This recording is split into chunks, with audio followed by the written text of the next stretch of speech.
بسم الله الرحمن الرحيم. الحمد لله رب العالمين، وصلى الله على نبينا محمد وعلى آله وصحبه وسلم. زۆر خۆشحاڵ بووین ئەوڕۆ کە مزگەوتی سەیدامان کردەوە بە هیوای ئەوەی کوتوانیمان ئەو مزگەوتە بە دیزاین و بە شێوازێکی مۆدێرنانە دروست بکەین و هیوادارین خوای گەورە هاوکاری و یارمەتیمان بداتن بۆ ئەوەی بتوانین بە جوانترین شێوە عیبادەت و پەرستشێکی زۆر باشی خوای تەبارەک و تەعالای تێدا بکەین.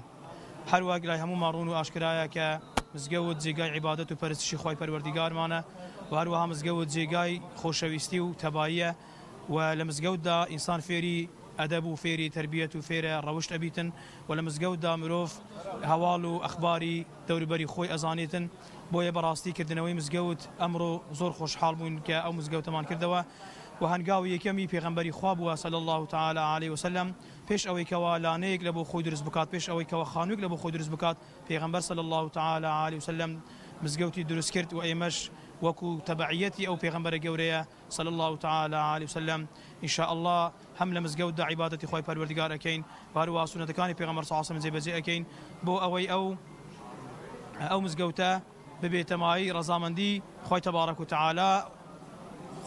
تعالی و هەروەها ببێتەمایەی خۆشی ئێمە لە دنیا و لە قیامەت.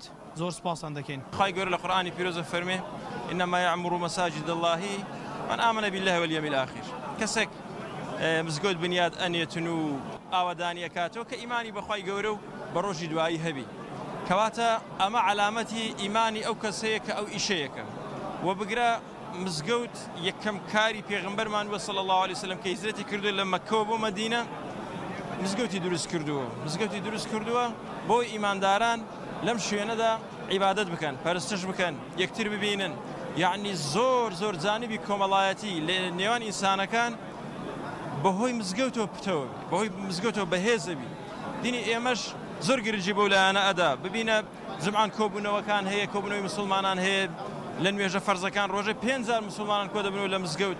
ئەمە هەمووی سیلی ڕەحم جێبەجێ دەکەوە، هەمووی خۆشەویستی مەحەبەتی دروستەکە.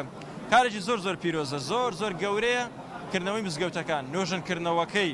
چونکە هەندێک مزگەوت هەیە ئێستا زۆر کۆن بینە، زۆر پێویستیان بە خزمەتکردن هەیە، خێرێکی زۆر نەبڕاوی پێی ئەگاوە. بگرە ئەوانش کە مزگەوت دروستەکەن، چونکە شار لە زۆربەی شوێنەکان الحەمدولیلە بەرەو گەورەی ئەڕوا، خەڵک بەرەو زۆری ئەڕوا، بەشداری بکەن بە کەمترین بڕە پارەبی، بە قسە بیتن، بە هەر شتێبی ئەزرێکی زۆر گەورەی لەسەر وەرەگرن. وڵی هەندی ببن دڵخۆشین بەو مزگەوتکردنەوەی بەو ئەوەی خوا پاداشتان دێتەوە ئەوانەی دەستیان هەبووە لە خێر گەوچێکردنەی.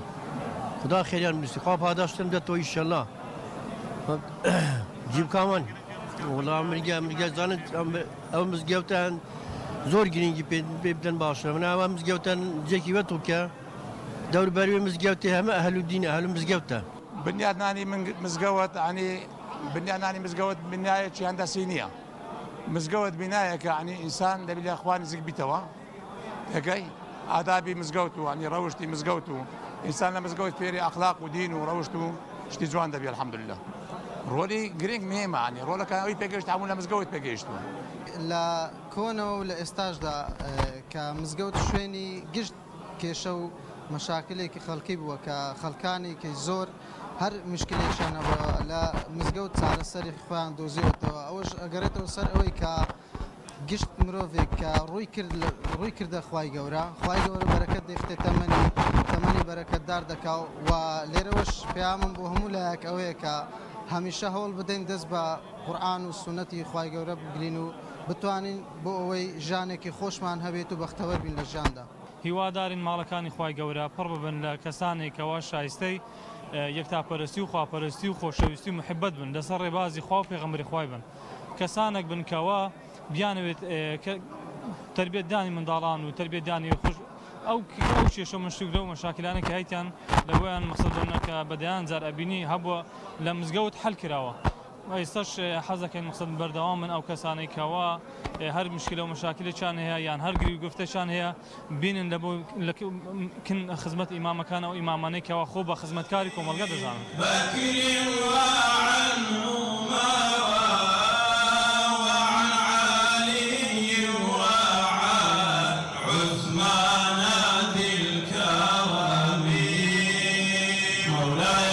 صل وسلم دائما أبدا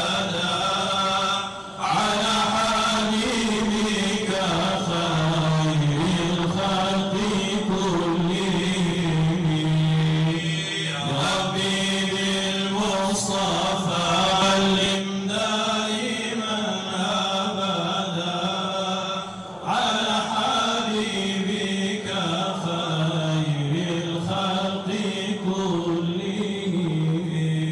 اللهم صل على سيدنا محمد وعلى آله وصحبه وسلم. اللهم صل على حبيبنا